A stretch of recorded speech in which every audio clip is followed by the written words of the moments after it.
and you try to back do right. Like that's it. That's all we can ask from you. You know what I'm saying? Ain't nobody perfect. So you gonna make fucking choices out of circumstances. You gonna make, you know what I'm saying? You gonna make maybe bad decisions. Ain't nobody perfect. So we understand that. Nobody's perfect. But how you fix that, how you bounce back from that, that's what shows, you know what I'm saying, your character. Did you have any role models growing up? Of course. I had tons of role models. You know what I'm saying? Tons. Do tell about these tons of role models in Lincoln Center. I want to say like necessarily. Like, I mean, like in Lincoln Center, like Lincoln Center's a project. Yeah, that's why she like said it like that. In Lincoln Center, I had like a lot of people who like, you know what I'm saying. They protected me by like, you know, keeping me away from bullshit. You know what I'm saying, keeping me out of bullshit. And then I had other people. Okay, so let me stop you. Go ahead. If we are by definition identifying role models, okay, so who is someone that strived to be a decent person? Who is someone whose behavior, example, or success can be emulated by others? We're going by definition, not somebody who was a protector. Oh, okay. Going by definition, then, you know, I had like, you know, coaches who came into the hood, picked me up, you know, and introduced me to their teams, you know, and gave me the ability to showcase my skills. And my coaches had like jobs, they had families, you know what I'm saying, and they were working men, and they really showed me, you know, that I could be a working man. So they showed me a path of something I could be doing, and then they showed me something I could be productive by helping other young kids behind me by teaching them the skill that they was teaching me, which was basketball. So do you want to be a coach? Of course, there's a part of me, you know what I'm saying, once I get to where I want to be and have my team the way I want to, yeah, I definitely would like to coach. But yeah, I'm not at that place in my life now. But I definitely have the tools and I have the knowledge to coach. And I'm thinking about it's coming up because my nephews are growing up fast. So it's definitely coming up. Mm-hmm. By definition, someone whose behavior can be emulated for success.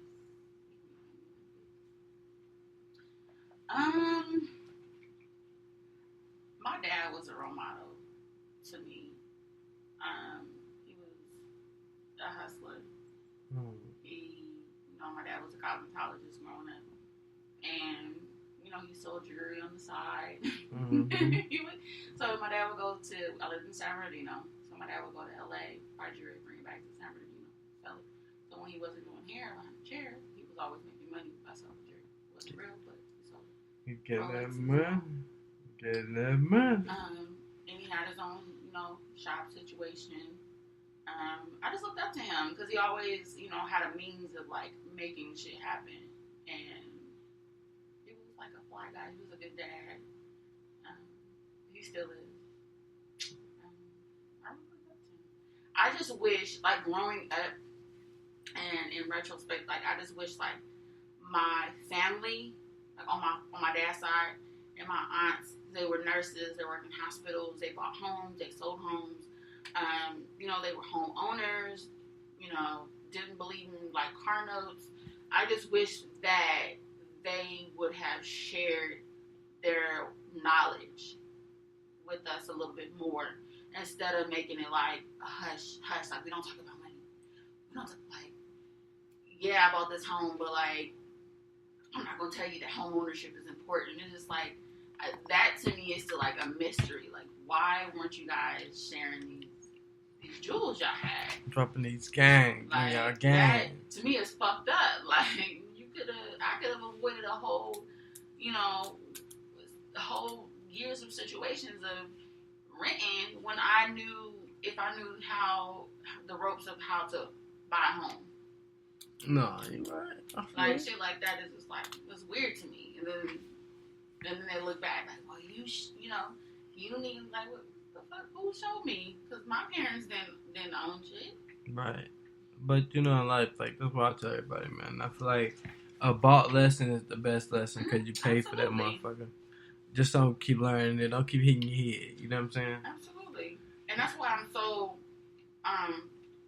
proud of the woman that I am today, because like she wasn't easy, she wasn't sweet, but I'm a damn good woman, sister, wife, businesswoman. Damn good. Damn good. So like nobody can tell me because I really got this shit out the mud. Like nobody showed me anything. Even now with owning my own business, like I'm figuring shit out along the way because there was no blueprint for me to follow. Right. The only entrepreneur that I knew was my dad. Well, guess what? You can tell your story now. Oh, absolutely. You can tell your story. Mm-hmm. See, can nobody take that from you? Right. Can nobody take that experience from you? Right. That's I'm grateful for that. Like I'm not complaining. I'm not crying about it. Like like I get shit done. Like you do. So, it is what it is. So yeah, you said your coaches were role models. Yeah. You didn't have any role models like in your household? I mean, I had my cousin. Like, my cousin was one of my big role models. You know what I'm saying? He was actually like a father to me too. Like, you know what I'm saying? He actually got out there. He didn't really make a lot of excuses. He just really got to it and made shit happen. Like, and it really changed like the dynamics of our family, and like helped us out to a point where we did have someone we can go to if we did have an issue or we didn't have that person before. Yeah. It's just crazy, man. It's crazy that shit happen, man. Like, that shit's, like, real, though. Like, real. And then, like, it's even more crazy, like, the shit that I know now. You know what I'm saying? I find out later. Yeah. Like, as a kid, like, if I really knew this shit then, like, man, like, whoa. But now you can tell your story. Yeah. But it's just crazy, like, man, if I really knew, like my real story, like, who my dad was and who my daddy is, because he's still alive and all this shit, like, it'd have been, like, crazy. You think so? Yeah, I really knew. I mean, my mom, like I said, my mom told me, but I didn't know for sure. Like, I didn't have no blood test. You know what I'm saying? This guy wasn't claiming me. He wasn't looking for me. Yeah. You know what I'm saying? So, like, I'm not gonna be looking for him. Like, that's just me. Like, I was that type of kid. Like, you could tell me, like, this guy was my dad, but if I reached out to him or if I felt like, you know what I'm saying, he wasn't showing me any interest or showing me any concern, like, why would I be concerned with him? And my grandma, that's how my grandma raised me. That's how she'd be too. You know what I'm saying? She'd be like, why you trying to call him? He ain't trying to call you. Well, I think your grandma had other intentions. Of course. With that, and then I think she kind of wanted to keep you, like, how she wanted you to be. Right, and I don't really think my grandma knew either, though, like I said. Like, you know what I'm saying? All she knew was Stanley came down there, you know what I'm saying? He wanted to give me some money. He go give me this check. Stanley Miller. His mom told him was his dad. Yeah. And Stan came down there and got me a check. So my grandma wasn't tripping about that. You know, like, see, somebody helping me out. Like, so it's motherfucking Stan. It's Stan. That's what it is. You don't really like just your grandma. Yeah. But my grandma, like, she is like my grandmother's a strong black woman. You know what I'm saying? So, you know what I'm saying? She definitely, you know what I'm saying, protected me and, went through battles with even trying to, like, explain shit to me when I didn't understand it. You know what I'm saying? And, like, I still, to this day, you know what I'm saying? Like, I ain't gonna say to this day, like, I don't understand it. I know what she was trying to do. You know what I'm saying? But, like, I really appreciate her for, like, keeping me out of a lot of shit. Cause it could be saving my life. You would have been in the system. You would have been, who knows? Who knows? Yeah, they probably been enjoying them.